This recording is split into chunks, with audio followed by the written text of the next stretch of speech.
हम प्यार से कहिए धन्यंकार जी। बोलिए सतगुरु माता सुदीक्षा सविंदर हरदेव सिंह जी महाराज की जय। आओ संत महात्माओं, एक व्यक्ति संत जी के पास आता है और संत जी से कहता है कि संत जी, मैं बहुत परेशान पीड़ित व्याकुल हूँ, मुझे कोई रास्ता नज़र नहीं आ रहा। यानी मुझको ऐसा लगता है ईश्वर मुझसे नाराज़ है। आओ संत महात्माओं, और लगता है और कहता है कि ऐसा लगता है कि मैं आत्महत्या कर लूँ, ऐसे बार बार मेरे मन में विचार आते हैं।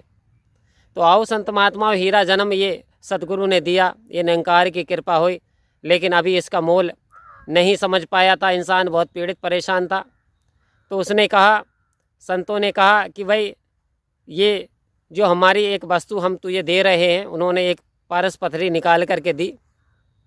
उसने कहा ये पारस पथरी का आपको मोल करना है, बेचना नहीं है। आप बाज़ार में जाओ, चमकीला पत्थर था। तो पहले तो वो सब्जी वाले के पास आया, सब्जी वाले से बोला भैया हमें बेचना है। बोला 5 किलो सब्जी तो मैं दे दूंगा। तो फिर आगे बढ़ा, बोले भैया हमें बेचना नहीं था, ये हमें मालूमात करना। आगे बढ़ा, सुनार की दुकान मिली और सुनार ने जब ये देखा कि लगता तो बहुत कीमती सा है, तो बोले भाई 2 किलो चांदी और आभूषण कुछ मैं दे सकता हूँ, आपको कुछ रुपये दे दूँगा। तो बोले भैया बेचना नहीं है, मुझे तो मोल ही कराना, मेरे गुरु ने कहा। आगे जब बढ़ता चला गया तो फिर होता क्या है, उसे जौहरी की दुकान मिली। अब जौहरी ने उसे, जैसे जौहरी के वहाँ पे चढ़ा, उसने नमस्कार किया, बैठा, और बैठ करके जब जौहरी को दिखाया तो जौहरी आश्चर्यचकित रह गया। अरे ये तो पारस पथरी है। जब जौहरी आश्चर्यचकित रह गया तो बोला भाई बेचना चाहते हो? बोले जी हाँ। तो बोले ये जो सारा मटेरियल है, सारा सामान है, ये सब आपका, और बहुत सारी मेरी तिजोरी में पैसा, ये भी आपका अगर बेचना चाहते हो।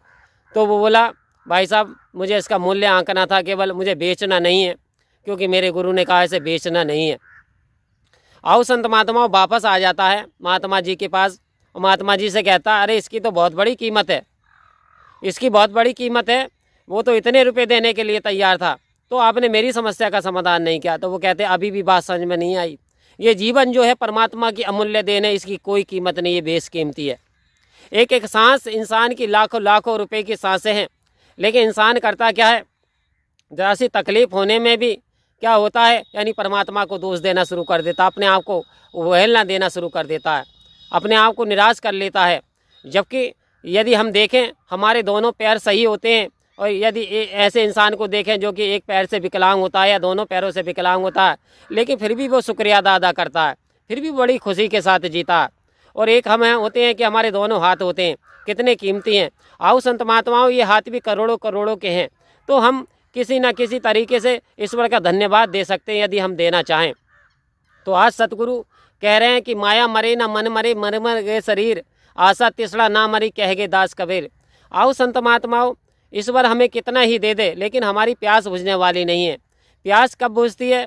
जब हमें ये सात्विक ज्ञान की प्राप्ति हो जाती है कि वास्तव में ये जो चीज़ें हैं फिजिकल, ये तो आने जाने वाली हैं, लेकिन असली वस्तु क्या है, जिसे चोर नहीं चुरा सकता, जिसे भाई नहीं बांट सकता।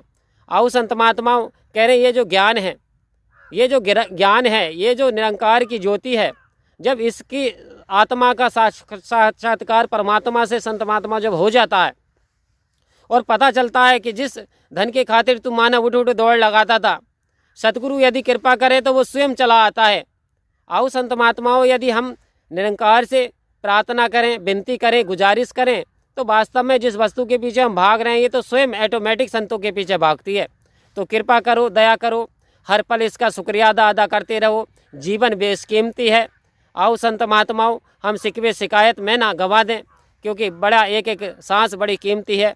सतगुरु की कृपा से तो वर्तमान समय में निरंकार के दर्शन हुए, सतगुरु की कृपा हुई, तो इसके एहसास में जीते चले जाएं, तो वास्तव में हमारा जीवन सुहेला बन जाएगा।